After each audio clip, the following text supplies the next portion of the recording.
Luckily मला खूप चांगले शिक्षक भेटले. मी माझं सगळं श्रेय जे आहे ते माझ्या आई वडिलांना, शिक्षकांना आणि माझ्या वाईफला देतो. आतापर्यंत जे घडलं ते काय खूप चांगले शिक्षक भेटले. मी पर्टिक्युलरली त्यांचे नाव सुद्धा घेऊ इच्छितो. Naik sir, Mirajkar sir, Malkhanawar sir आणि हिरेमठ सर यांच्यामुळे मी 11वी-12वी मध्ये घडलो.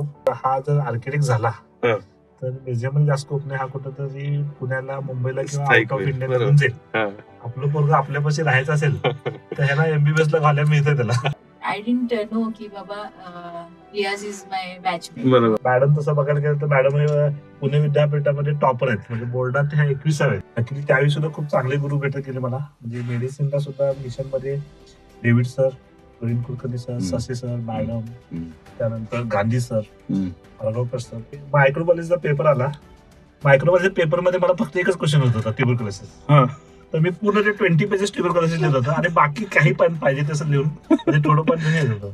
पास झालो मी मध्ये. पण ते पूर्ण क्लासरूम मध्ये चर्चा फक्त माझ्या ते how to write a tuberculosis question तसं म्हणते. मी काय केलं नव्हतं, पण मी म्हणते ती टॉपर होती ना, ती शार्प होती ना, तिनं माझ्या मधलं जे टॅलेंट ओळखलं होतं ना, ब्लँक चेक कॅश कसं करून घेतलं. प्रॉब्लेम होता की मिरज हे ठिकाण मला अनोळखी होतं, माझ्या आई वडिलांनाही अनोळखी होतं. बट लेटर ऑन आता असं वाटतंय की it was for some reason to meet Riyaz. जाता जाता माझ्या शेवटचं होतं आणि तू बाहेर उभारली होती, दिसली म्हणून दिलं. DMB घ्यायची स्टोरी सुद्धा आमची कशी आहे का, इथल्या पिक्चरची स्टोरी. पण इतके त्याला चेक्स होते ना, त्यामुळे ते बॉडीमध्येच भिनलं की बाबा हे असं म्हणजे असं. In our batch 2000 we were the first couple married. म्हणजे झाल्या लगेच पुढचा काही विचार न करता की पुढे जाऊन, म्हणजे मी कधीही आयुष्यात वाटलं नव्हतं की Riyaz will be a cardiologist आणि सक्सेसफुल इन हिज लाईफ.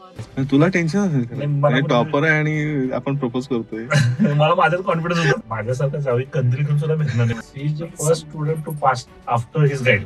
आणि मग सगळे मला वेड्यात काढायचे फुल ऍडमिशन की अशा डिफिकल्ट करिक्युलम मध्ये प्रेग्नन्सी अँड चाइल्डहुड कशी मॅनेज करशील. त्यानंतर मग माझं ऍडमिशन सत्यसाईमध्ये झालं. पण मला पुढे तिला 9 महिने काम करायला मिळालं. सो मी काय म्हणतो की जशी सोन्याची खाण असेल तशी कार्डिओलॉजी खाण म्हणजे सत्य सारख्या मोठ्या शहरात जिथं आपलं कोणी ओळखी पाळखी नाही, पॉलिटिकल बॅकअप नाही, फायनान्शियल बॅकअप नाही, अशा ठिकाणी मी कन्सल्टन्सी सुरू केली. माझ्यामध्ये जे प्रिन्सिपल्स आहेत ते माझ्या वडिलांमुळे. म्हणजे मेडिसिनला काम करायची इतकी आवड आहे ना, म्हणजे कुठलाही पेशंट आला तो मग ते जाऊन बघायचंच. म्हणजे मेडिसिन डेव्हलप यायच्या. आणि त्यामुळे कसं की त्या केसेस मी करून टाक म्हणजे आहे इंडिकेटेड, मग ऑन टेबल डेट लिस्ट सांगून सुद्धा करायचं. म्हणजे बाबा हे पेशंट जाणार आहे पण केल्यानंतर 1% वाचू शकतोय, तुम्ही सांगा. त्यामुळे कसं आहे की over the period of peoples are recognise what we are practising is not out of the world. बरोबर. It is to be done. आणि तो 1% सक्सेस रेट याचा तो 100% मध्ये कन्वर्ट करायचा. लकीली काय झालं की विथ गॉड ग्रेस ना, ते प्रत्येक गुगलीवर शिक्षक बसत गेला. म्हणजे मिशन हॉस्पिटलचं असं होतं की बाबा you are nothing is left, तुम्ही मिशन हॉस्पिटल जावा असं. आणि त्यावेळी पहिल्या 6 महिन्या वर्षामध्ये इतक्या क्रिटिकल केसेस करायला मिळाल्या आणि हॉस्पिटलचा स्टुडंट असल्यामुळे तिथनं पण खूप सपोर्ट मिळाला. If you are happy here that was the destiny. सांगितलं लिटरली ही रडलेली आहे right there की बाबा either you call back to us here back, others make us so much strong की we can build a similar success hospital in my place. ही crystal mission मध्ये पण ती डिव्हिनिटी होती. बरोबर. We believe in supernatural power. Right. ते फक्त धर्म वेगळे. बरोबर. आमचं 2च होतं. एक तर सत्यसाईमध्ये काम करायचं नसेल तर मिरजेत यायचं. नो म्हणजे मला ज्यावेळी 5 झाले almost I offered 5 lakhs from Narayan Uday. No काय पण आय जॉईन 30,000 इन मिरज. तर मंडळी, आज पॉडकास्टवरती एक इंटरेस्टिंग कपल आहे, डॉक्टर रियाज मुजावर आणि डॉक्टर शबाना मुजावर. मिरजेमध्ये एक नामांकित डॉक्टर कपल असं ओळख आहे त्यांची. स्पंदन हॉस्पिटल हे मल्टी स्पेशालिटी हॉस्पिटल रिसेंटली त्यांनी चालू केलेलं आहे. ते डायरेक्टर आहेत. फर्स्ट मंथमध्ये 500च्या वरती पेशंट्स डिस्चार्ज मिळालेला आहे. अशा पद्धतीनं सुरुवात तर खूप छान झालेली आहे. तर या स्टेजपर्यंत पोहोचण्यासाठी खूप संघर्ष होता त्यांचा.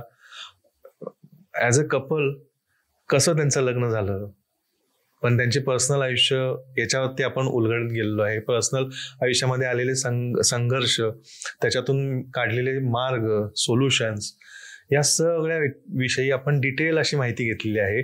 जाणून घेतलेलं आहे. तर बघूया.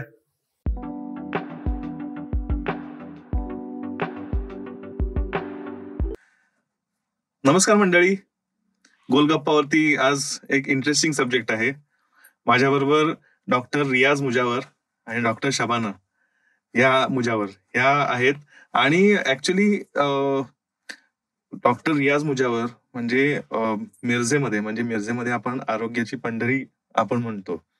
तर त्याच्यामध्ये एक हृदय स्पर्शी आणि सॉफ्ट हार्टेड असा एक कार्डिओलॉजिस्ट आहे आणि हार्ट स्पेशालिस्ट आहे. तर ते या लेवलला आले कसे, त्यांची कहाणी खूप अशी इंटरेस्टिंग आहे. तर ते आपण आज जाणून घेणार आहे. तर नमस्कार सर, पॉडकास्टवरती आल्याबद्दल खरंच धन्यवाद. तर आपण चालू करू की कशी सुरुवात झाली, म्हणजे तुमची जर्नी ओव्हरऑल डॉक्टर रियाज मुजावर इथपर्यंत कशी आली? First of all me doctor झालो हे मे बी लकीली झालो असं म्हणता येईल. कारण मी डॉक्टर होईल असं कोणाला वाटलंच नव्हतं लहानपणी. म्हणजे लहानपणी माझा जेव्हा जन्म झाला त्यावेळी I am one of the weak child. Okay. म्हणजे पहिल्या 5 वर्षामध्ये कमीत कमी एक 15-20 वेळा ऍडमिशन लागत होतं. 2च, एक आईचं दूध आणि दुसरं गाईचं दूध. ह्या 2 गोष्टी मला काही पचत पण नव्हतं.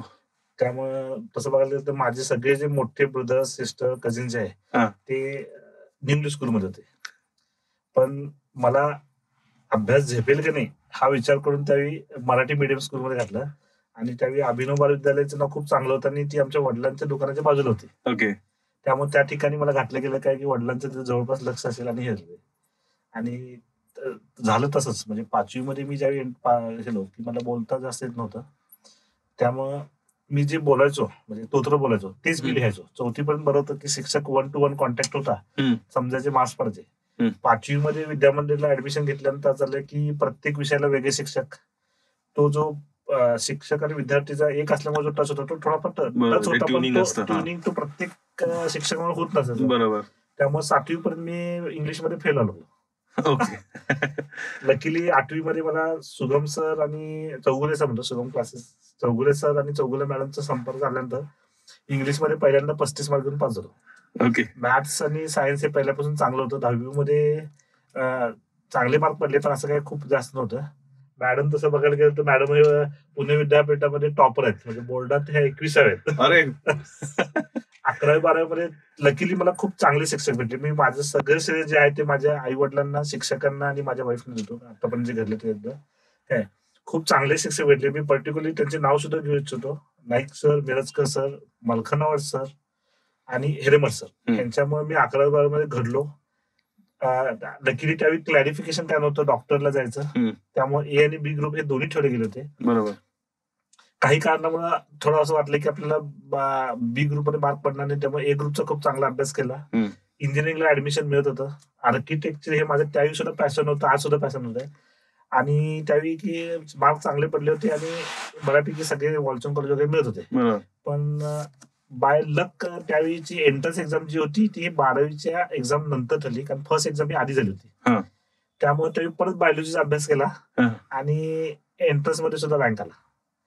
पण त्यावेळी मामांनी सांगितलं की आईनं येऊन की हा जर आर्किटेक्ट झाला तर म्युझियममध्ये जास्त स्कोप नाही, हा कुठेतरी पुण्याला, मुंबईला किंवा आउट ऑफ इंडिया निघून जाईल. आपलं पोरगं आपल्यापाशी राहायचं असेल तर ह्याला एमबीबीएस ला घालायला मिळतं त्याला. ह्या प्रकारे एमबीबीएस ची जर्नी सुरू झाली. त्यावेळी सुद्धा मुंबईला मिळत होतं. माझ्या बरोबर माझे 3 मित्र, आम्हाला 3घांना मिळत होतं. पण जुन्या लोकांचे विचार चांगले सुद्धा असतात आणि खूप हे असतात, ते फर्म असतात. त्यामुळे आजीनं म्हटलं की मुंबईला गेले लोक परत येत नाहीत. त्यामुळे मला मिरजेला ऍडमिशन घ्यायला लागलं. आणि त्याचा ऍडव्हान्टेज झाला की डॉक्टर शबाना मला म्हणजे माझ्या एमबीबीएस ला मला भेटलाय. त्यामुळे क्लासमेट होता, बॅचमेट आहे. ओके. त्यामुळे या प्रकारे जर्नी स्कॉलर मुलगी आयुष्यात आली. त्यामुळे समोर कॉम्पिटिशनला कोणतं होतं ना, बरोबर, त्यामुळे पास व्हायला लागलो प्रत्येक वर्षी.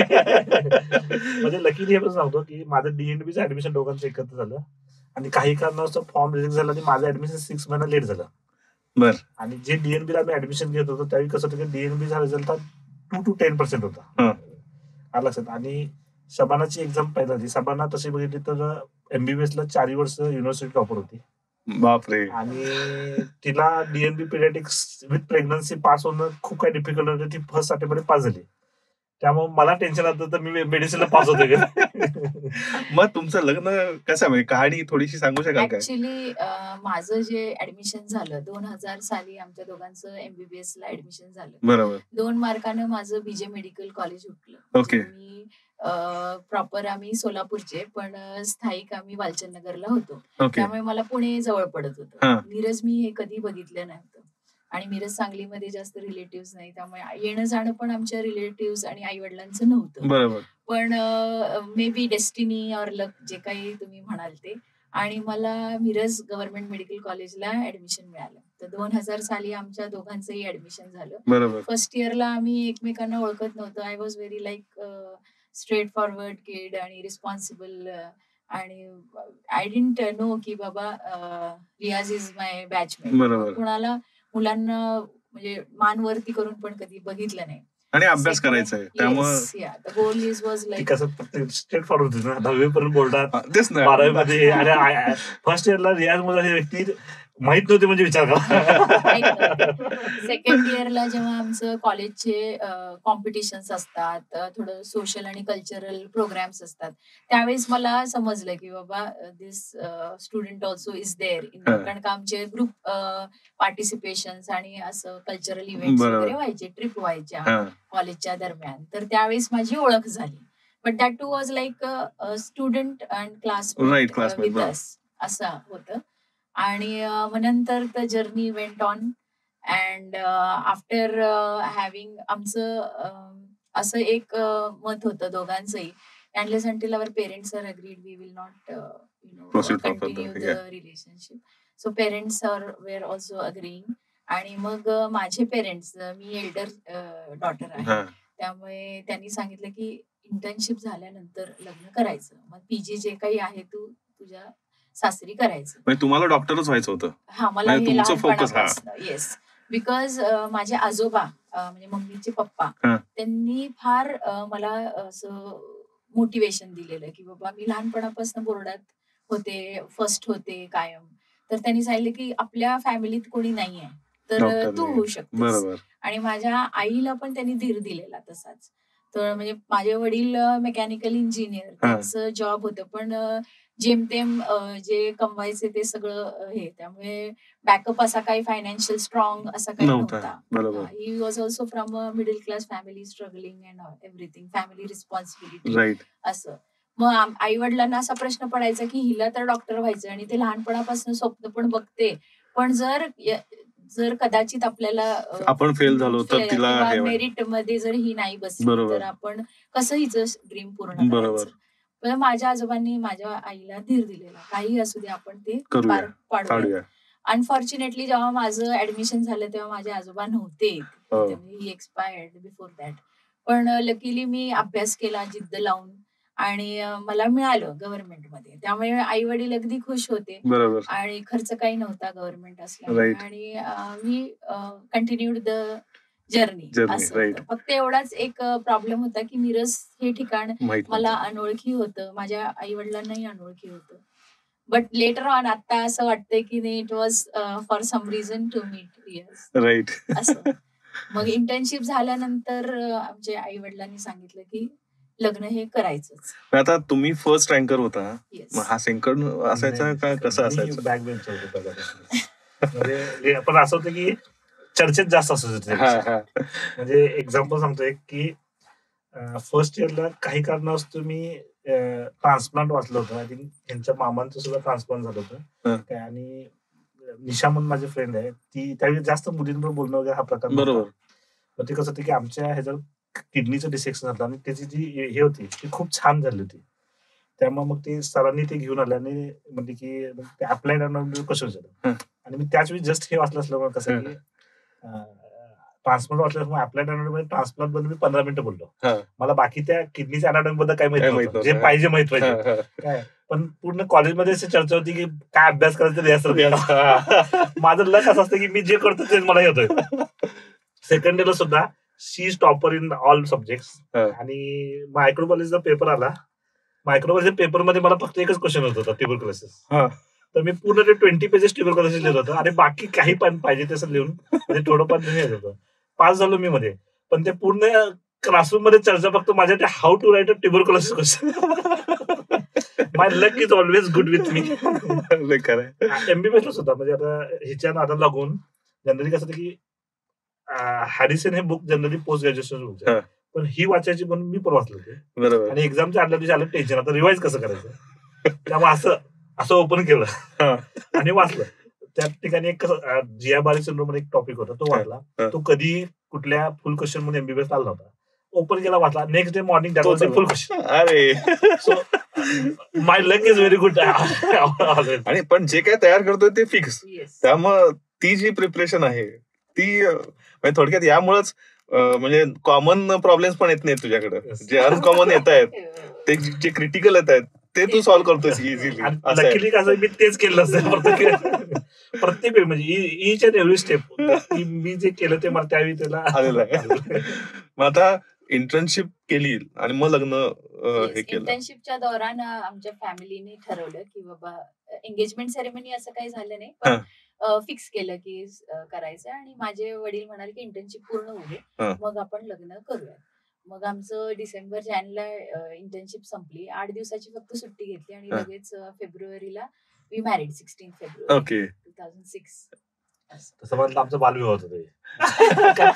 इमिजिएटली माझा पगार तरी 1700 रुपये होता फर्स्ट. म्हणजे जानेवारीची एकच सॅलरी होती, इंटर्नशिपला एकच सॅलरी होती. त्यावेळी जानेवारीचा हा माझं पेमेंट फर्स्ट महिन्याचं 1700 रुपये होतं. In our batch 2000 we are the first couple to मॅरी.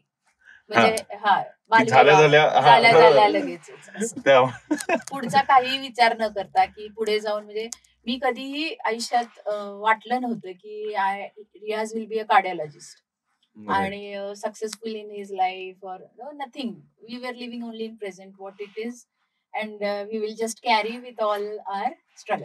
ती तसं म्हणते मी घेऊन जाईन चला असं तसं म्हणते. मी काय केलं नव्हतं, पण मी म्हणते ती टॉपर होती ना, ती शार्प होती ना, तिनं माझ्या मधलं जे टॅलेंट ओळखलं होतं ना, त्यामुळे ब्लँक चेक कॅश कसं करून घेतलं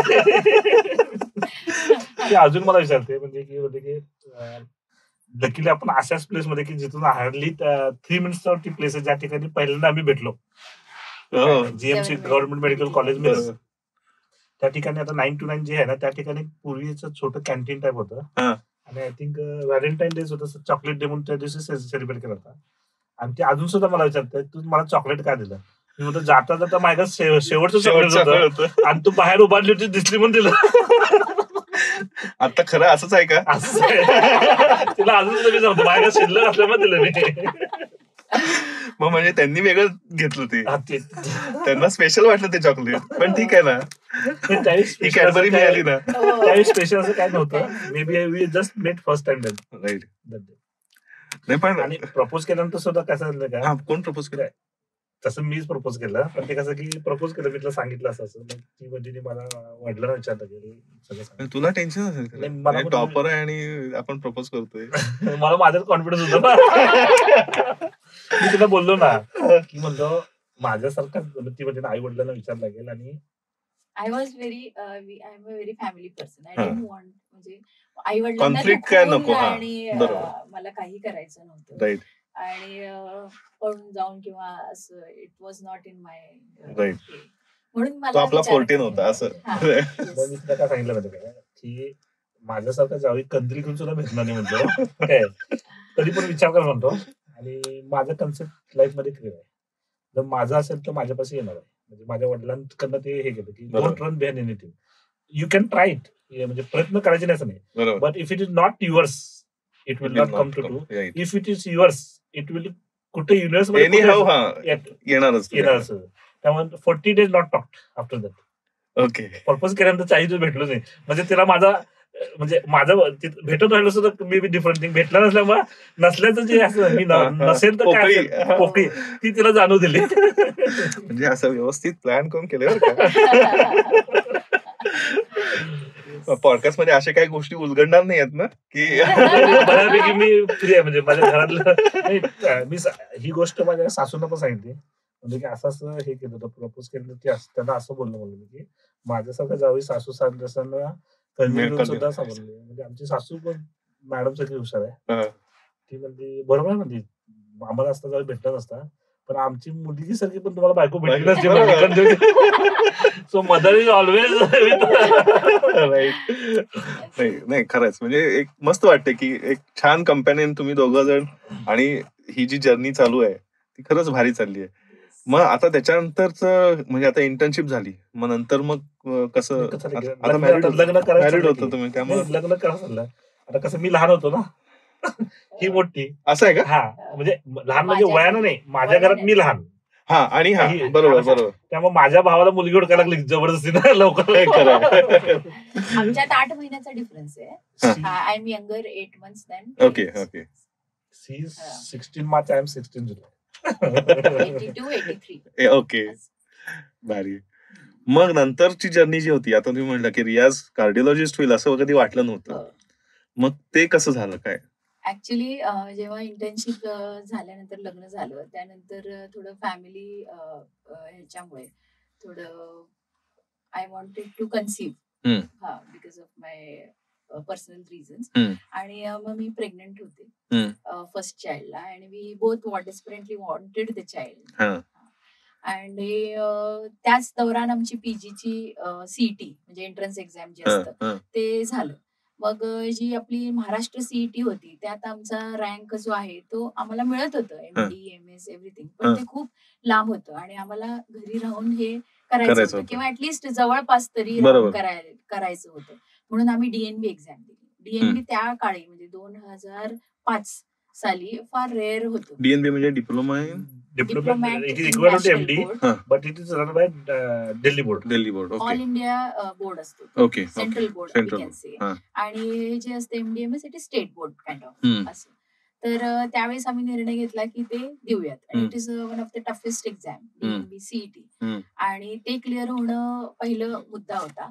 आणि जे करिक्युलम निवडायचा म्हणजे DNB, हा करिक्युलम सगळ्यात अवघड. म्हणजे त्यावेळेस पिडियाट्रिक मी निवडलं आणि रियाजने जनरल मेडिसिन निवडलं. तर त्यावेळेस काळचं passing rate was like 1.5% for paediatric, around 4 to 5 for. She is the first student to pass after his guide in first attempt. After his guide. Venkatesh Patki sir,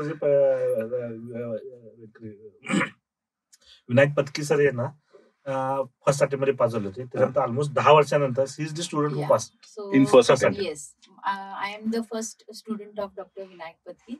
and मी त्यांच्यानंतर पास झाले. It was called primary DNB, म्हणजे MBBS नंतर diploma न करता direct डिग्रीला प्रवेश घ्यायचा, असा तो बोध होता. तर मला सगळे डिपार्टमेंटचे किंवा कॉलेज मी वॉनलिस्ट मध्ये घेतलं, कारण का मुलीला जन्माला घालायचं होतं. 7व्या महिन्यात मी प्रेग्नंट असताना ऍडमिशन घेतलं, त्यामुळे सासरी जवळ आणि सगळे बघू शकतात, म्हणून आम्ही इथंच घेतलं ऍडमिशन. आणि मग सगळे मला वेड्यात काढायचे की you're a fool to take admission, की अशा डिफिकल्ट करिक्युलम मध्ये with pregnancy and childbirth, आणि तू कशी मॅनेज करशील. त्यावेळेस ड्युटी आवर्स पण जास्त होते, 36 hours अ डे. असा JR1 म्हणजे ज्युनियर रेसिडेन्शिपचा प्रवास होता, आणि त्यातून अभ्यास पण करायचा. बरोबर. आणि हे सगळं करत असताना थोडं डिफिकल्ट वाटलं. मध्ये मला क्विट पण करायचा विचार आलेला की नको, मला सहन होत नाही, because I was in puerperium phase. म्हणजे सीझर झालं माझं, मला विश्रांती पण नाही मिळाली. 30व्या दिवशी मला ते जॉईन पण करावं लागलं. Feeding issue. पण ते कंपल्शन होतं का, कसं? ते रेसिडेन्शिप मध्ये नव्हती त्यावेळेस. ओके. आता by God's grace everyone is getting maternity leave for 6 months with pay, पण त्यावेळेस ते शक्य नव्हतं. Maybe some rules and regulations of DNB board असं होतं. तर त्या भीतीनं मी क्विट करायचा विचार केला, पण then again I rose back. आणि हे साहेब होते ना, येस, सोडले 15 दिवस ठीक आहे, जर सोडले गरीबच म्हणून. नक्की त्यावेळी दीपक कांबळे सर होते, धनवडे मॅडम होत्या. त्यांनी दीपक कांबळे सर जाऊन भेटलो, त्यांनी म्हणजे नाही म्हणतात, त्यांनी अडचण आमची समजून घेतली. ते म्हणजे येत नाही ना, येऊ नको. 15 दिवस आफ्टर 15 days मग see recover from that phase. Right, कारण तो असतो म्हणजे आफ्टर प्रेग्नन्सी. बरोबर. डिप्रेशन आणि गोष्टी होतात. बरोबर. सकाळी 8 वाजता जर ड्युटी सुरू झाली, तो on call full day. Next day मॉर्निंगचा राऊंड प्रेझेंट करायचा, इव्हनिंग 6 पर्यंत राऊंड प्रेझेंट करायचा, 6 नंतर ऑफ फर्स्ट सेल्स. 6 ते नेक्स्ट डे ऑन परत सेम 12 तासात त्यात 8 तासाची झोप आणि 4 तास जे ते मला मुलीबरोबर बरोबर alternative. I felt very bad that time. Right. DNB घ्यायची स्टोरी सुद्धा आमची कशी आहे का, इथल्या पिक्चरची स्टोरी. मी सगळ्याच्या ठिकाणी हे केलं, म्हणजे त्यावेळी डिप्लोमा पण घ्यायचा, काय तर घ्यायचं. सुरुवातीला काय होतं की बाबा पुणे जवळ आहे, त्यामुळे जीवनमाळी आणि मी पुण्यात 7 दिवस राहिलो होतो. जीवन 6 महिन्यापासून राहत होता. ओके. आणि मी पुण्याला गेलो होतो. सगळ्या ठिकाणी हे केलं होतं, काय ऍप्लिकेशन वगैरे दिलं होतं डिप्लोमासाठी वगैरे. प्रत्येक ठिकाणी फर्स्ट वेटिंग यायचं. मग लक्षात आलं की समथिंग इज मॅनेजेबल, मॅनेज होतं. मग हे DNBची सकाळी आम्ही एक्झाम दिली आणि संध्याकाळी पुणे स्टेशनला 7 वाजता तिथं जेवण केलं. आणि आई आणि हे मिरजेला परत येणार, मी पुण्यात कुठेतरी डिप्लोमा ते घेऊया, म्हणजे पुणे मिरज जवळ असं. आणि 3 दिवसानंतर मिशन हॉस्पिटलचा इंटरव्ह्यू होता DNBचा. आणि हैदराबादला सुद्धा फॉर्म भरला होता पिडियाट्रिक साठी. 7 वाजता यांना मी सांगितले की मी 5 मिनिटात येतो म्हणतो. गाडी काढली तिथनं, KM हॉस्पिटलला पुण्यात गेलो. त्याच्या वरच्या फ्लोअरला आम्ही सगळेजण राहत होतो. म्हणजे अजून सुद्धा माझे कपडे तिथे राहिले असतील, जेवढे कपडे दिसतात तेवढे बदले. जीवनला म्हणलो मी तिकीट काढलेलं आहे, you are going for the interview for Hyderabad आणि I am going for Miraj. It was आणि मी त्या दिवशी विदाउट तिकीट, आईंच्या ह्याचं तिकीट मी येणार होतो काय विदाउट तिकीट यांच्यावर बसून आलो. जीवन वेंट टू हैदराबाद, त्याला DNB पिडियाट्रिक्स मिळालं आणि आय केम टू हिअर. तिथं सुद्धा माझा प्रॉब्लेम झाला, हिला पिडियाट्रिक्स मिळालं, ही टॉपर होती ना. बरोबर. मला पिडियाट्रिक मिळत होतं आणि माझं मेडिसिन मध्ये फर्स्ट वेटिंग होतं.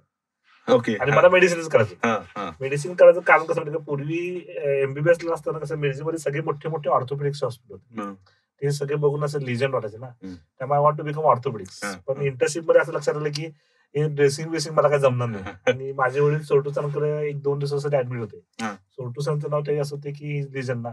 मग त्यावेळी एक वाटलं की बाबा we should become a like a cardiologist. त्यावेळी कार्डिओलॉजी काही माहित नव्हती. मग त्यानंतर तो मेडिसिन कडे ओढ निर्माण झाला आणि over the period of time I just liking the medicine. Okay. Actually त्यावेळी सुद्धा खूप चांगले गुरु भेटत गेले मला. म्हणजे मेडिसिनला सुद्धा मिशन मध्ये David sir, Praveen Kulkarni sir, Sase sir, madam, त्यानंतर गांधी सर, मारगावकर सर, म्हणजे एवढे लिजंड व्यक्ती नाही की त्यांच्या अंदर शिकायला मिळालं. आणि मिशन मध्ये कसं होतं की त्यावेळी आपल्या काळात तुम्ही माहितच आहे की काही सिरियस झालं तर मिशन. त्यामुळे तो जो एक्सपोजर मिळाला तो म्हणजे लायन्स आर्ट मध्ये ना काही करण्याचं धाडस हे फक्त तिथं काम आम्ही दोघे केल्यामुळे. आणि जे एथिक्स म्हणताना की जे गरजेचं आहे आणि it is a need of the hour today if you see the scenario. तर हे जे इथिकल प्रॅक्टिस आणि to the point compassion with the patient हे आम्ही वॉन्डलेस मिशन मध्ये शिकलो आमच्या टीचर्स कडनं, मेंटॉर्स कडनं. राईट. म्हणजे मी जे म्हणजे 9व्या महिन्यात माझं कार्डिओलॉजी बद्दल डेव्हिड सरांच्या एवढे ऍडमिट झाले तर माझी एंट्री झाली. म्हणजे मी आज I am a medicine student, पण कार्डिओलॉजी मध्ये काम धनुर सरांच्या अंडर मी फर्स्ट इयर पासून ते पास आउट होईपर्यंत 3.5 वर्ष continuously I am on for cardiology. Okay. असं. आणि त्यावेळी कसं होतं की त्यावेळी टीम तिथली होती ना, म्हणजे फर्स्ट मी how to exam the pulse हे धनुर मॅडम कडे शिकतो, पिडियाट्रिशियन कडे. ओके. पण दे आर डिव्होटेड ना. आता सुद्धा सांगतो की what they have taught us is steel helping. You cannot base आहे तो. त्यानंतर मग माझं ऍडमिशन सत्यसाई मध्ये झालं. सत्यसाई मध्ये म्हणजे इंटर्नशिप संपल्यानंतर इथं मिशन मध्ये तुम्ही केले. ती किती वर्ष केले? 3 वर्ष. 3 वर्ष. मग त्याच्यानंतर मग डायरेक्ट सत्यसाई मध्ये कसं ऍडमिशन झालं? की मी पहिला पास झाले बिकॉज 6 months रियाज वॉज बिहाइंड. कारण बिकॉज ऑफ थोडे लॉजिस्टिक रिझन्स होते. DNB बोर्डाचं त्यांनी रजिस्ट्रेशनच जूनचं जे आहे ते कॅन्सल केलं आणि जॅन मध्ये घेतलं. त्यामुळे आम्ही सोबत ऍडमिशन घेतलं. पण अपिअरिंग जो आहे तो 6 months रियाज वॉज. माझी पोस्टिंग हे मेडिसिनच्या 7 पोस्ट झाल्या. तसं काय मला 7 आणि 16 नंबर लकी आहे. त्यामुळे माझ्या 7 पोस्ट झाले. 6 आणि 7 असं पण होते ना. 7 आणि 16 का तर 6 आणि 7 7 नंबर सांगायचा. 6 पोस्ट असतात. पण माझी ती पोस्ट कन्सिडर केली गेली नाही. त्याचं पण झालं की ती पोस्ट कन्सिडर म्हणजे मला कसं होतं की मला डेव्हिड सरांच्या अंडर काम करायला मिळालं. म्हणजे एकच पोस्ट होती पहिल्यांदा मला जॉईन करून घेतलं मी डेव्हिड सरांच्या अंडर. मग ती पोस्ट कॅन्सल झाली. नेक्स्ट ह्याला 2 लोकांना घेतलं ना, 2 पोस्ट होत्या. पण लकीली कसं की मी सरांकडे सर म्हणले की हा माझ्याकडे झाला. म्हणजे what I wanted maybe God has plan, maybe 6 months more, but that was the God's plan. म्हणजे हे सत्यसाईकडे सुद्धा घडला.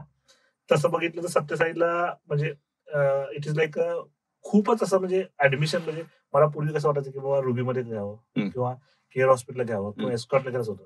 पण माय फ्रेंड रोहित डिस्के त्याच्यावर बोलणं झालं तर लक्षात आलं की Sathya Sai is the best option. आणि दास सरांच्या अंडर शिकायला मिळणं इट इज लाईक तुम्ही द्रोणाचार्य म्हणा, म्हणजे असं अर्जुनाला त्यांनी शिकवलं त्या पद्धतीचं सरांचं नाव आहे. म्हणजे कुठल्याही तुम्ही कॉन्फरन्स मध्ये गेला तर 10 लोक साष्टांग नमस्कार घालतात. आणि sir is such unbiased personality. मग त्यावेळी कसं ते सत्यसाई स्वामी आजारी होते, त्यामुळे सरांची पोस्टिंग झाली होती पुट्टपर्तीला.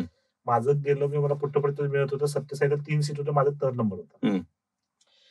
त्या ठिकाणी असं घडलं की ते 2 सीट भरणार, त्यामुळे माझं फर्स्ट वेटिंग मध्ये पडलं. पण लकीली फर्स्ट विद्यार्थी होता तो दिल्लीला घेतला आणि मला आणि भरत जैन म्हणून दोघांना मिळालं. पण आईंचं म्हणणं होतं की तू बेंगलोरला घ्यायचं, कारण सत्यसाईचं नाव आनंदपूर होतं आणि त्यावेळी रक्तचरित्र हा पिक्चर आला होता. त्यामुळे ते बघितलं तर आई म्हणली की आणि मुलांचं शिक्षण आहे म्हणले की मॅडम त्यांना तू कुठल्या तर खेडेगावात कसं राहणार. मग त्यावेळी मन मोडून मी घेतलं याला बेंगलोरला. सत्यसाई घेतलं, बेंगलोरला घेतलं.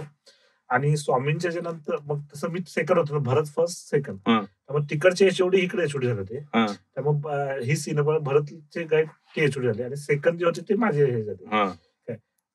दास ट्रान्सफर कसं झालं पुट्टपर्ती जे हे ते तिकडे गेले सेकंड, आणि दास सर माझे टीचर झाले. पण दास सर आमच्या दोघांमध्ये काही फरक करण्यात कधी किंवा कुठल्याही सरांच्या अंडर 50 ते 100 विद्यार्थी शिकायला जायचे. सरांनी कधी अनबायस केलं नाही. बरोबर. पण त्या 3 वर्षात इतकं काही शिकलो की यू कॅनॉट इमॅजिन. हा टॉकेटिव्ह असल्यामुळे इम्प्रेशन लगेच. टॉकेटिव्ह नंतर झालो, पहिला बोलत आणि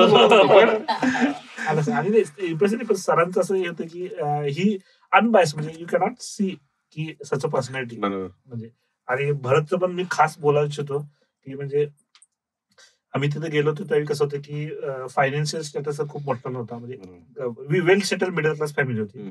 आम्ही इथून बाहेर पडताना ठरलं की आता we have to manage our self. भावाचा फोन यायचा, तो पाठवतो नाही आहे म्हणून सांगायचं.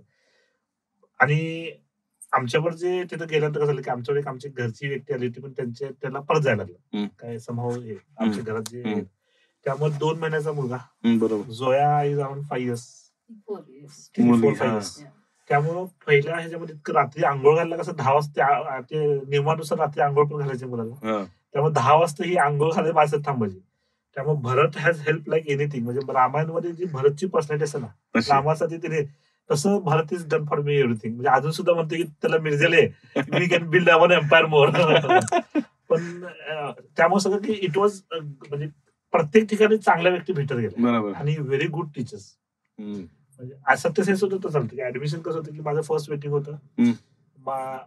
हे झाल्यानंतर मी तिथे गेलो.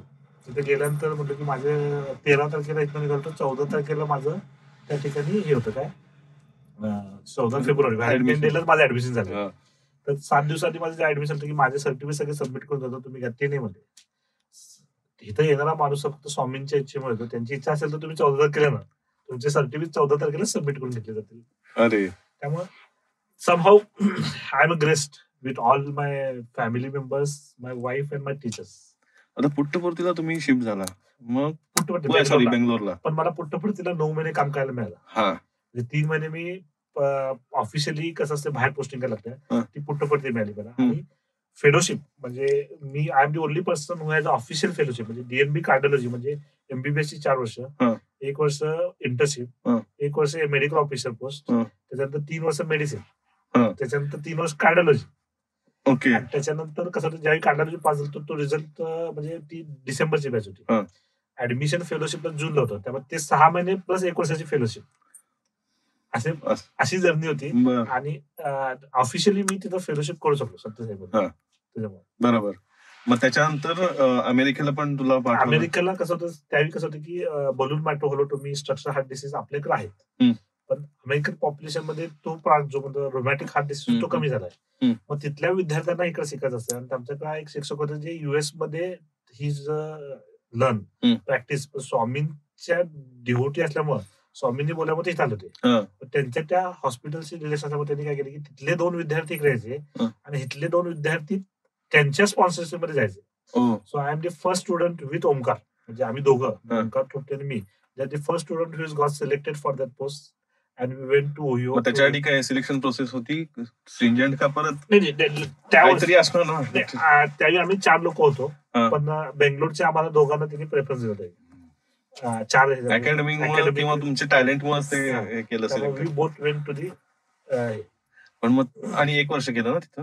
ओहिओ मध्ये मी 1 मंथ होतो, हा. पण ऑफिशियली 1 वर्ष मी सत्यसाई मध्ये होतो. हा. आणि सत्यसाई आपले असं सेंटर आहे की what ever in the cardiology return in the book and what ever not return in the books, म्हणजे काही डिसिजेस त्यांनी स्वतः इन्व्हेंट करून ते बुक्स मध्ये आलेले आहेत पुट्टपर्ती वगैरे. सो मी काय म्हणतो की जशी सोन्याची खाण असते तशी कार्डिओलॉजी खाण म्हणजे सत्यसाई.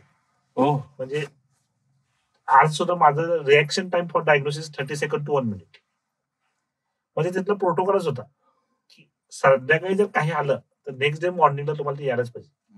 आणि ही ती पण एथिकल एथिक्स म्हणजे कसं तसं तिथं की समजा की म्हणजे कसं होतं की स्वामी तिथल्या लोकांचं असं म्हणतो की जे काही तिथं डोनेशन्स येतात हा लोकांनी चांगल्या कामासाठी दिलेला आहे. बरोबर. त्यामुळे single rupees should not be wasted. त्यामुळे तुम्ही इव्हॅल्युएशन इतकं चांगलं करायला पाहिजे की नॉर्मल अँजिओग्राफी निघणं म्हणजे गुन्हा होता तिथं. म्हणजे you are not taken the proper history, you are not seen the proper. म्हणजे एक नॉर्मल अँजिओग्राफी निघाली चुकून म्हणजे महिन्यामध्ये एखाद दुसरी निघायची तर त्या रेसिडेंटचा आणि त्या फेलोचा कोर्ट मार्शल, म्हणजे त्या दिवशी संध्याकाळी कोर्ट मार्शल, वीकली मीटिंग मध्ये कोर्ट मार्शल आणि मंथली मीटिंग मध्ये कोर्ट मार्शल. म्हणजे तुम्ही ती केस बघताना कसं होतं की 120 ची ओपीडी होती, म्हणजे ते फिक्स होते 120 ची पेशंट बघायचे प्युअर कार्डिओलॉजी. त्या 120 मधले आम्हाला 40 पेशंट म्हणजे 30 ते 35 रोजच्या अँजिओग्राफी अँजिओप्लास्टी आणि 5 ते 6 बायपास आणि ओपन हार्ट सर्जरी, असं 35 ते 40 केसेस ज्या इंडिकेटेड आहेत त्याच काढायच्या. त्यातली एक जरी म्हणजे नॉर्मल केस निघाली तर you are not seen that case properly. त्यामुळे त्या ठिकाणी जे होतं ना की यू कॅनॉट, म्हणजे असं नव्हतं की काही रॅन्डमली तुम्ही उचलताय किंवा कोणी, इतके त्याला चेक्स होते ना. त्यामुळे ते बॉडीमध्येच भिनलं की हे असं म्हणजे असं त्याला काय म्हणजे हे होत नाही. म्हणजे लिटरली प्रोटोकॉल असे भिनले. तिथनं इथं आल्यानंतर मला 6 महिने कसं होतं की वी आर, म्हणजे ते कसं की मिलिटरीमधल्या माणसाला आणून इथं पोलीस स्टेशनवर ठेवायचं. म्हणजे लक्षात लागा की ते डिसिप्लिन एवढं होतं ना की इथं आलं तर 6 महिने मला ऍडजस्ट व्हायला लागले की बाबा. म्हणजे त्या ठिकाणी कसं ती प्रत्येक ठिकाणी प्रत्येक गोष्ट अवेलेबल होती ना. ह्या ठिकाणी विथ कॉम्प्रोमाइज सेटअप ह्या गोष्टी त्याच पद्धतीने करून घेणं. म्हणजे 6 महिने तर लिटरली मी 1-2 पेशंट बघायचो. एक नको म्हणायचं ह्याला, हे ती लोकांचं इंटरव्ह्यूशन सुरुवात व्हायला लागलं की ह्याला करता येते की नाही. पण लकी एवढं शिकून आलाय आणि म्हणजे ते त्या प्रिन्सिपल म्हणून बाहेर पडायचं जमलं. आणि मग कसं की ते त्याच प्रिन्सिपलच काम करायचं. मग ते कसं लकीली काय मिशन हॉस्पिटलमध्ये होतो आणि हाय रिस्क केसेस यायच्या आणि त्यामुळे कसं की त्या केसेस मी करून टाक, म्हणजे आहे इंडिकेटेड, मग ऑन टेबल डेट लिस्ट सांगून सुद्धा करायचं. म्हणजे बाबा हे पेशंट जाणार आहे पण केल्यानंतर 1% वाचू शकतोय तुम्ही सांगा. त्यामुळे कसं की over the period of peoples are recognise what we are practising is not out of the world. बरोबर. It is to be done. आणि तो 1% सक्सेस रेट याचा तो 100% कन्वर्ट करायचा. लकीली काय झालं की विथ गॉड ग्रेस ना ते प्रत्येक गुगलीवर 6 बसत गेला. म्हणजे मिशन हॉस्पिटलचं असं होतं की बाबा you are nothing is left, तुम्ही मिशन हॉस्पिटल जावा असं. आणि त्यावेळी पहिल्या 6 महिन्या वर्षामध्ये इतक्या क्रिटिकल केसेस काय मिळाल्या आणि हॉस्पिटलचा स्टुडंट असल्यामुळे तिथनं पण खूप सपोर्ट मिळाला. लकीली ससेसरनी मला डे 1ला सेपरेट डिपार्टमेंट द्यायचं धारण दिलं. यू कॅनॉट इमॅजिन ना की you are independently giving one department. तू माहिती होतास त्यांना, त्यामुळे त्याची कॅलिबर त्याला माहिती होतं त्यांना. नाही त्यावेळी सुद्धा कसं होतं की मला मी काय होतं की त्यावेळी की ते मला म्हणजे मेडिसिनला काम करायची इतकी आवड आहे ना. म्हणजे कुठलाही पेशंट आला तर मग ते जाऊन बघायचंच. म्हणजे मेडिसिन की ते बघून ते मॅनेज केलं जे समाधान येतं ना. आता सुद्धा मी कार्डिओलॉजी बरोबर ना बऱ्याच माझं पॅशन आहे. Medicine is my passion. Cardiology intervention म्हणतो. कार्डिओलॉजी का गेलो माहिती का मी, ज्यावेळी मी मेडिसिनला असोच ना काही क्रिटिकल केसेस यायच्या आणि त्यावेळी सगळ्या ह्या ब्रांचेस म्हणजे इंटरव्हेन्शनल रेडिओलॉजी ह्या ब्रांचेस ह्या डेव्हलप नव्हत्या. ओके. मग त्यावेळी निकित मेहता सर काय करायचे, ते इंटरव्हेन्शन करायचे किंवा ते पायनरी नव्हते. मग त्या केसला जाऊन थांबायचं आणि मग ते खूप भारी वाटायचं ना. ते जाऊन काय तर बलून टाकून ओपन करतात किंवा ज्या ठिकाणी ब्लिडिंग होतं त्या ठिकाणी कॉईल टाकतात आणि ते बंद होते. मग सगळा विचार करून मी की बाबा काय करूया. मग त्यावेळी मी खूप तसं बिझनेस माइंडेड माणूस आहे म्हणजे नॉट फॉर दे. मग सगळा विचार केला तर कसं कार्डिओलॉजी ही ब्रँच अशी होती त्या ठिकाणी तुम्हीच कन्सल्टंट आहे, तुम्ही पेशंट बघताय, तुम्हीच तसं इको करताय, त्यामुळे तुम्हीच रेडिओलॉजिस्ट आहे. बरोबर. त्याचं इंटरव्हेन्शन पण तुम्हीच करताय, त्यामुळे तुम्ही सर्जन सुद्धा आहे आणि फॉलोअपला सुद्धा तुमच्याकडे होते. त्यामुळे ही इंडिपेंडंट ब्रँच आहे, कुणाला डिपेंडंट ब्रँच नाही. सगळं माझ्याकडे. बाकीचे ब्रँचेस ज्यांना कार्डिओलॉजी डिफाईन केला ना, he was a very intelligent person. बाकीच्या डिपार्टमेंट आता गॅस्ट्रोएंटरॉलॉजी गेली, सोनोग्राफी दुसरा करतो, हा दुसरा. बरोबर. सर्जन घेतला, सर्जन दुसरा करतो, बाकी दुसरं. बरोबर. त्यामुळे आणि ते इंटरव्हेन्शन मुळे इतकं पॅशन होतं ना की त्या ह्याच्यावर. पण मेडिसिनचं पॅशन का कमी झालं नाही. आज सुद्धा मेडिसिनचं पेशंट मॅनेज करायला मला जी मजा येते ती बऱ्याच आता कार्डिओलॉजी कसं तेच होतं ना, अँजिओग्राफी अँजिओप्लास्टी हे. त्यामुळे काही आउट ऑफ द वे जाऊन मी मेडिसिनचं म्हणजे काय असतं तिथं, रोल काय असतो मेडिसिनचा माणूस म्हणजे कसं असतं की त्याला सगळ्या सिस्टीम येत असतात. ही is the boss of the body असं. म्हणजे न्यूरोलॉजीला फक्त ब्रेन माहित असणार आहे, ही एज एमडी मेडिसिन प्लस, पण मेडिसिनच्या माणसाला कसं असतं की ही नोज एव्हरीथिंग. म्हणजे he is the boss of the all the system. आणि त्याचं knowledge you cannot compare with any other specialist. त्यामुळे थोडक्यात काय की बाबा कुठल्या गोळ्या वगैरे चेंज करायच्या आहेत किंवा द्यायच्या आहेत हे सगळं त्यांच्याशी कन्सल्ट केलं जातं. सगळं म्हणजे कुठल्याही स्पेशालिटीला प्रॉब्लेम झालं तर that goes again to the medicine. बरोबर. म्हणजे आता तुम्ही फ्रॅक्चर केला, सपोर्ट हा मेडिसिनचा, डॉक्टर एमडी मेडिसिनचा पाहिजेच प्रत्येक गोष्टीमध्ये. मेडिसिन बाकी सगळे तुझं लावलेले कळस किंवा बुरुज आहेत. बरोबर.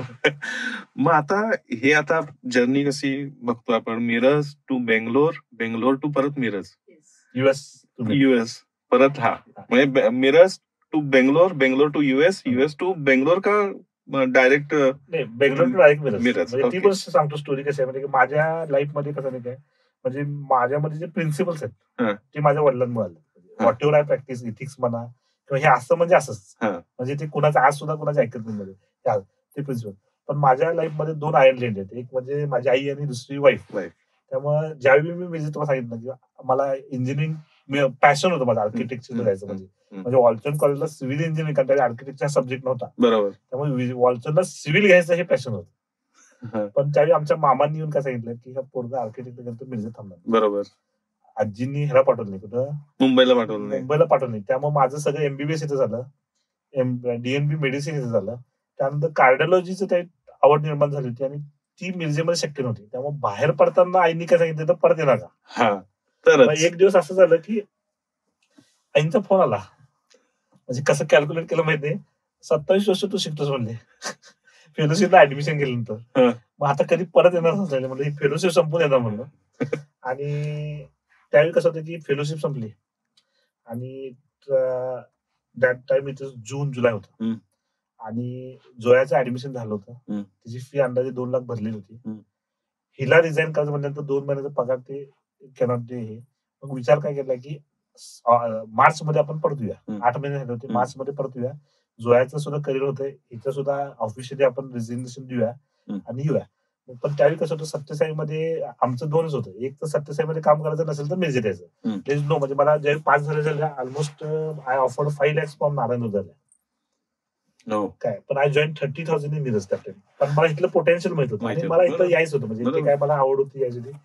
मग सरांकडे गेलो, सर म्हणलं की मला सत्यसाई तर सोडायचं नाही आणि मला इथे 8 महिने थांबायचं. त्या ठिकाणी जे लोक लॉंग टर्म कमिटेड त्यांनाच पोस्ट मिळायचे. सरांनी काय सांगितले, व्हेनेवर यू आस्क क्वेश्चन, तुला विचारणार त्याचं, यू टेल की बाबा स्वामींनी जो पण ठेवली मी थांबणार इथं, स्वामींची इच्छा असेल तर आय ठेल आपल्या स्वामीच्या नंतर मी इथं थांबणार सुद्धा. बरोबर. गेलं इंटरव्ह्यूला गेलं, सरांनी मला सिलेक्ट केलं. मग 7 दिवसात सुट्टी होती. पण कसं होतं की सरांच्या ठिकाणी मी कन्सल्टंट झाला तरी आयुष्यभर सरांचे विद्यार्थी. म्हणजे आज सुद्धा मी सरांना फक्त वर्षातून एकदा फोन करतो, पण ते पण घाबरत करतो. म्हणजे माझं धाडस होत नाही सरांबरोबर फ्री बोलायचं, कारण ते आदरित तुम्ही. बरोबर. मग सुट्टीला म्हणून मिरजेला आलो होतो. Somehow I went to Bharati Vidyapeeth आणि तिथं बघितल्यानंतर परिस्थिती लक्षात आली की आपण जर आता आलो नाही परत मिरजेला तर we cannot come after 8 months. काय मग तिथनं मग सरांना फोन आला, सर म्हणून असं आहे का, असं का वाटलं, कारण प्रॅक्टिस मधलं कॉम्पिटिशन आणि त्यानंतर ती पोस्ट म्हणजे भारतीमध्ये त्या वेकन्सी नव्हती. मिशन मध्ये सर म्हणलं की सर म्हणजे डिपार्टमेंट देतो त्या, यू कॅन जॉईन. आणि दुसऱ्या दिवशी जर मी त्या ठिकाणी कोणतं येऊन बसलं म्हणजे मिशन मध्ये 8 महिने चालू आता डिपार्टमेंट. आणि कसं की कार्डिओलॉजी येऊन असं ओपीडी सर केलं ना, त्याला मोठी इन्व्हेस्टमेंट आहे. इन्व्हेस्टमेंट प्रॅक्टिकली मला पॉसिबल नव्हती, मिशन मध्ये होते. तर मग तिथनं पहिल्यांदा दासांना फोन केला, सर म्हणलं की असं असं आहे. सर म्हणले see it is Swami has temporary arrangement for you, understand, and if you are happy here that was the destiny plan by him, so you can stay back, no problem. म्हणते मग घरी गेलो, सांगितलं, लिटरली ही रडलेली आहे. कसं होतं की बेंगलोरमध्ये कसं होतं की एव्हरीथिंग वॉज देअर, म्हणजे तिचं काय हे आपण आता ह्याच्यात बघितलंच नाही की बाबा इथून मिरजेहून फेलोशिप. ती मी सांगतो तुझ्या माझ्या तोंडात ते ऐकलं. मग वी ओव्हरनाईट डिसाइडेड, बापरे, we are going to come back to Miraj. आणि 18 तारखेला इथनं आमचं जिजाजींचा ट्रक घेऊन गेलो, सामान भरलं आणि 24 तारखेला मिशन झालं.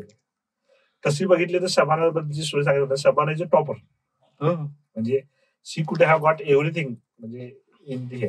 पण कसं होतं की समोर शबाना बोलल्याप्रमाणे की मेडिकल कंडिशन असं होती की our gynaecal advice for go for early pregnancy, so we decided. That time कसं होतं की रॉबिन्सचे 80 पेजेस वाचत होतो मी फॉर सीईटी साठी, एवढं प्रिपरेशन सुरू होतं. पण त्यावेळी 32 वेळा जायला लागला मला फॉर एमओसी. तिथे गेल्यानंतर तिथल्या सर्कमस्टन्सेसमुळे ते जो मोठा होता अभ्यासाचा तो प्रॅक्टिकल तिथं शक्य झाला नाही. त्यामुळे आम्हाला इथं मिळत नव्हतं. मग त्यावेळी कसं केलं की आम्ही डीएनबी घेतलं. डीएनबीसी पास बिफोर 6 मंथ मी, राईट. आणि 6 मंथ पास नंतर तिला ऑफिशियली इथं प्रोफेसरची पोस्ट मिळाली जीएमसी मध्ये मेरिटवर. मग मिरजला जॉईन केलं. आणि त्यावेळी सुद्धा कसं पिरियाटिक्स सुद्धा कसं घेतलं पाहिजे का, मला मेडिसिन पाहिजे, तू पिरियाटिक्स म्हणजे ओके पिरियाटिक्स मिळते ना घेऊन टाकला. असं नाही की शिवाज मी डेस्परेट होतो मेडिसिन पाहिजे म्हणून. बाबा गाव इथंच मिळतं पिरियाटिक्स. मला वाटतं की त्यावेळी तिने रेडिओलॉजी वगैरे काय केलं असतं तर म्हणजे कसं की फिमेलसाठी दोन्ही सांभाळणं, तिथं सांभाळलं व्यवस्थित पण सांभाळायला शी प्रूड हर्सेबल असतो.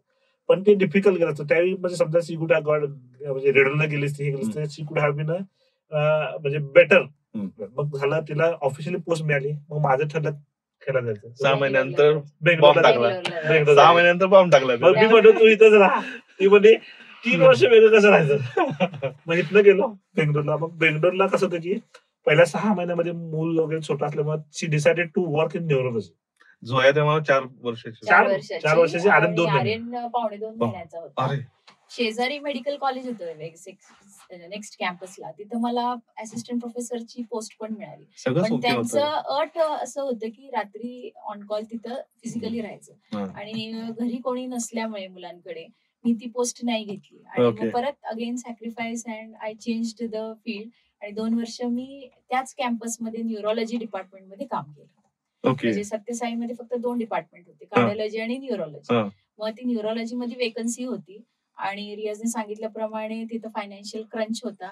Bangalore is expensive city, so आम्हाला जॉबची गरज होती.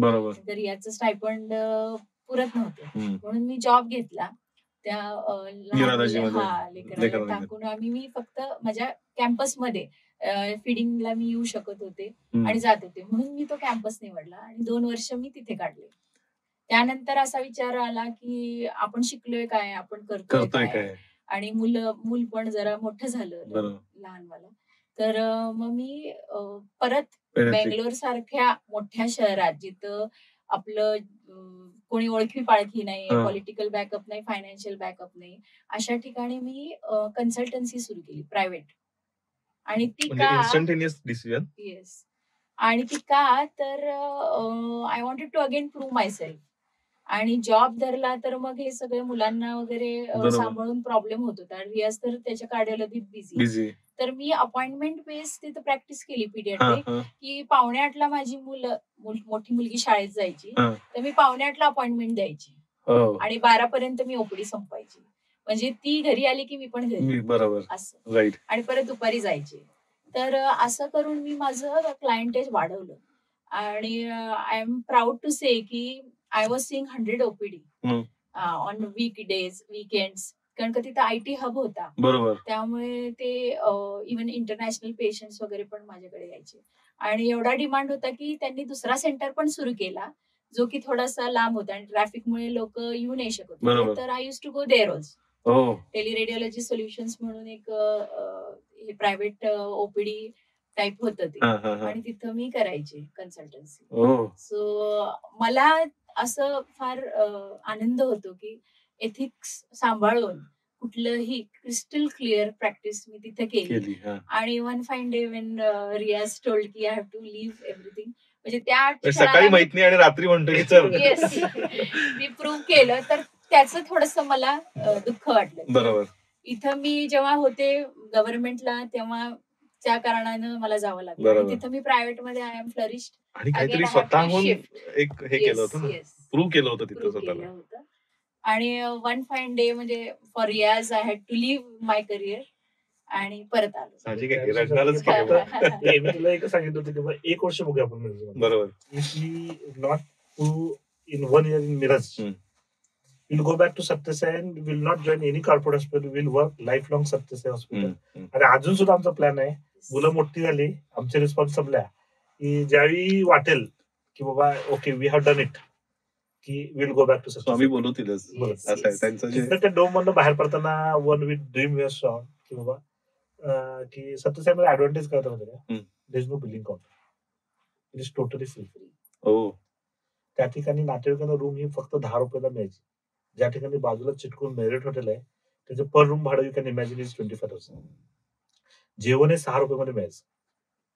आणि 4.5 वर्षामध्ये आम्हाला कधी practically financially health wise with our family मेंबर्सना काही त्रास झाला नाही. पीस बरोबर. ऑफ माइंड होतं Peace of त्या mind. प्लेसला. शांतताच आहे त्यामुळे आम्ही अटॅच होतो. हा. म्हणजे बेंगलोर असं तुम्ही इमॅजिन करू नका, पण ते जे हिलिंग पॉवर, हा, हा, लकीली इथे पण जेव्हा आम्ही पीजी करत होतो तर वॉनलेस हा. मिशन मध्ये पण ती डिव्हिनिटी होती. बरोबर. We believe in supernatural power. Right. ते फक्त धर्म वेगळे बरोबर. असं म्हणता येईल, पण ते रोज प्रेयर व्हायच्या इथे पण, तसंच तिथं बेंगलोरला पण बरोबर व्हायचं. व्हायचं. त्यामुळे कुठल्याही परिस्थितीला आम्ही सामोरं गेलो. बरोबर डिफिकल्टीज खूप होत्या, बरोबर ह्युमरस होत्या. बरोबर. आता लाईफ सेटल झाले, पण त्यावेळेस खूप प्रत्येकाला प्रॉब्लेम सॉल्व्ह होत गेले. राईट. त्यामुळे ते अटॅचमेंट अजूनही अजूनही. आम्हाला वाटतं की वर्षातून ऍटलिस्ट एकदा तरी बेंगलोरला जाऊन यावं. हे पण सांगतो की म्हणजे मी 2008 मध्ये कधी लहानपणापासून अशी कधी फोर्स केलं नाही मला की हे करलं पाहिजे ते करलं. त्यामुळे अभ्यासानुसार रोजे करायचे नाही करायचे असं जेवढे जमते बरोबर. तेवढं करा असं बरोबर. यायचं. पण 2011 मध्ये सत्यसाई दासमध्ये की अरे रमजान सोडतो रोजे करतोय म्हणलं, एखादं कधी चुकलं तर चुकतोय म्हणजे तुला येत नसेल करणार म्हणजे. लकीली सांगतो की त्या दिवसापासून आजपर्यंत माझा एकही रोजा चुकलेला नाही. एक म्हणजे शॉर्ट मध्ये हे झालं ते म्हणले की ते काय म्हणले की तुला जमत नसणार आहे, तू काय तर करणार होतोस. हा. सो त्या ठिकाणी कसं होतं माहिती आहे काय, प्रत्येक ठिकाणी की बाबा मिशन मध्ये काम करताना म्हणा तर त्या ठिकाणी काय होतं की somebody is there, some power is working through our hand. हे जे फिलिंग होतं ना किंवा म्हणजे मी काय म्हणतो की मी आता माझ्या पेशंटला सांगतो काय होत नाही जा, माझ्या सरांकडनं शिकलो मी. पनिकर सर म्हणते एक पेशंट होतं 15% पंपिंगचं होतं आणि he may not survive also next, म्हणजे एका वर्षांत यायचे लांबनं पेशंट यायचे ते वर्षांत एकदा ते सत्यसाई यायचे आणि बाकी लोक तिकडे नाही. मी सांगतो सर काय सांगतो ते म्हणलं की he not going to survive more than 1 year. ते म्हणते की व्हॉट युअर टोल काय होणार नाही ह्या पॉवरवर ते पुढच्या वर्षी प्रतिनिधी होते. आणि that I am seeing by patient. माझे 15-20% पेशंट मी ज्यावेळी म्हणते ना प्रॉपर मेडिकल राहायचं त्यांना सगळं हे करायचं आणि त्याला जर आपण सांगितलं की तुझी लाईफ फक्त 6 महिने राहिल्या तर तो त्या डिप्रेशन मध्ये जातो. त्याला म्हणतो काय होत नाही तुला जा, तर ते युफोरियामध्ये आणि त्या एंडोर्फिन्स मध्ये तो जगत असतो. माझे पेशंट 5-5, 7-7 वर्ष ते आय ऑल्सो बिलीव्ह की बाबा हे कसं जगतायत. अंडरस्टँड. त्यामुळे that was the power which has help me during my career also and now also. आणि त्यावेळी त्या डोम मधनं बाहेर पडताना आम्ही ज्यावेळी शेवटच्या दिवशी आम्ही we cried toys.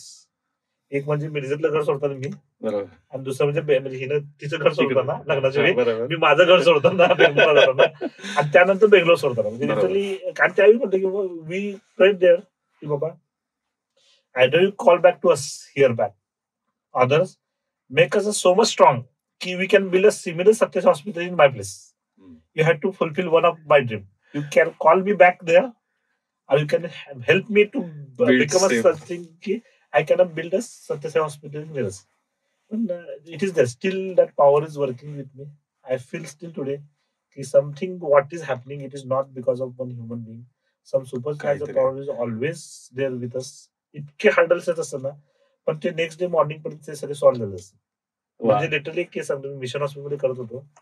Winston Bunty म्हणून माझा टेक्निशियन आहे. One patient was crashing. We had tried all wires. It is not opening. मग शेवटी म्हटलं जी मगाची फर्स्ट वायर घेतली तर तीच घे. तो म्हणला ती वायर बेंड झाली म्हणलं. ठीक आहे ते घे म्हणलो. We try to straighten the wire. We just fraction of second म्हणजे डोळे बंद करून फक्त गॉड हेल्प अस. आणि we cannot imagine that bend wire is crossed. म्हणजे आय डोंट थिंक की this is something is there. हे इट इज माय फेथ. आणि if you ask me in cardiology language what is happen, there is a new technique to open the CTO where you go below this endocardium and then enter some another endocardium. म्हणजे हा समोर calcium आहे नाही, it is there. हे calcium आहे, इथून फुटत नाही. तर we go below the endocardium and that open. म्हणजे खालनं हे कोण बेंड यूज झाला म्हणजे यू कॅन म्हणजे सब एंडोथेल टेक्निक म्हणतो मी सीटीओ मध्ये, की मेडिकल लँग्वेज म्हणलं तर sub endocardium. and from some different point of some super power. this wire I used previously also, but Right. not crossed. So right. always, if you think positive ना, म्हणजे मी म्हणतो की somebody if asked me to define what is a supernatural power, म्हणजे we are a part of supernatural power.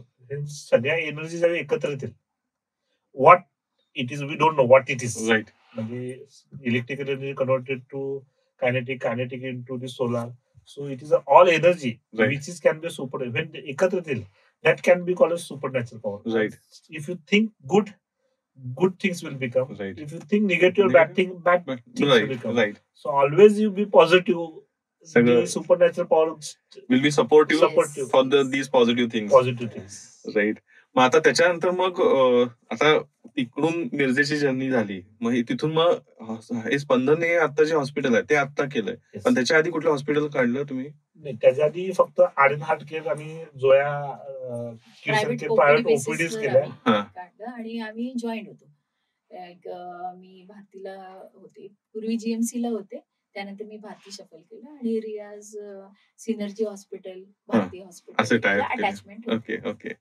म्हणजे तिथून अशी journey झालेली आहे मित्रांनो. बघताय म्हणजे आता स्पंदन हे हॉस्पिटल रियाज सरांनी स्वतः उभं केलेलं आहे आणि मिरजेमध्ये अजून एक आरोग्याची पंढरीला एक हातभार लागलेला आहे. तर याच्यावरून कळतं की द रियाज मुजावर किंवा द शबाना मुजावर हे सोपी गोष्ट नाहीये. बरेचसे कॉम्प्रोमाइज आहेत. टॅलेंट असून सुद्धा कुठेतरी कंपन्यांना सपोर्ट करण्यासाठी म्हणून काही गोष्टी केलेल्या आहेत. तर पण याचा सगळ्याचा सार बघता तर देवानं काहीतरी नियोजलेलं आहे. त्यामुळे स्पंदन हॉस्पिटल किंवा लोकांना मिरजेमध्ये सारख्या ठिकाणी जिथं ऍटमॉस्फिअर पण सपोर्टिव्ह आहे, तिथं एक चांगल्या पद्धतीची सर्व्हिस देता यावी म्हणून रियाजला बनवलेलं आहे असं पण म्हणू शकतो आपण. कारण हे सगळं ओव्हरऑल जर्नीमध्ये फील होतंय. तर खूप छान वाटलं तुमच्याशी गप्पा मारून. मस्त अशा दिलखुलास गप्पा झाल्या. नंतर आपण पॉडकास्ट अजून करणारच आहे की स्पंदन कसं झालं आणि कोणकोणत्या इंटरेस्टिंग मेडिकल फील्ड मधल्या केसेस होत्या तिथं खरंच हे लागलं आपल्याला, कौशल्य लागलं. तर धन्यवाद sir. Thank you very much. Yes. Thank you so thank you much. Sir. Yes.